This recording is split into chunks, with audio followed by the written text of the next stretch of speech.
Hello guys, তোমাদের কাছে চলে এলাম আমার একটা নতুন ভিডিও নিয়ে। এই দেখো, আজ আমাদের বাড়িতে উনুন পুজো হচ্ছে। উনুনের ওপর মনসা গাছের পাতা দিয়ে উনুনটাকে পুজো করতে হয়। আজ আমাদের বাড়িতে আর উনুন জ্বলবে না। এটা আমাদের শেষ পঞ্চমীর পুজো, মা মনসার উনুন পুজো হচ্ছে। তোমরা তো দেখতেই পাচ্ছ। এই দেখো, এই গাছটা হচ্ছে মা মনসা গাছ। এটা প্রথম পঞ্চমীর দিন বসানো হয়েছে। আজকে এই গাছটা পুজো সম্পন্ন হবে আর কি। মা মনসার ভোগ হবে, তার সঙ্গে এই রামচন্দ্রের ভোগ হবে।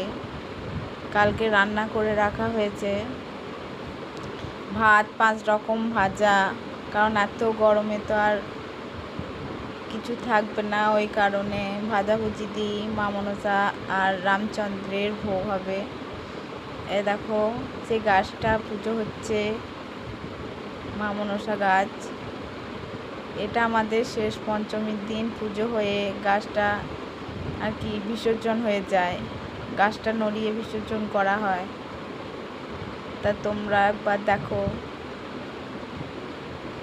এই দেখো সেই গাছ।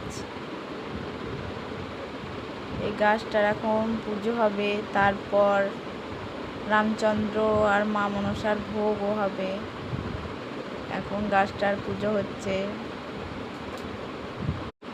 পুজো সম্পন্ন হয়ে যাওয়ার পর রামচন্দ্রের পুজো হবে, মানে রামচন্দ্রের ভোগ হবে।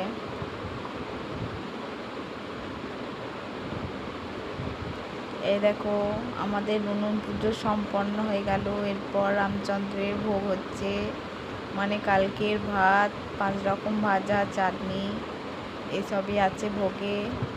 এখন মা মনসা গাছ মানে ভাসানো হচ্ছে, মানে নড়িয়ে বিসর্জন দেওয়া হচ্ছে।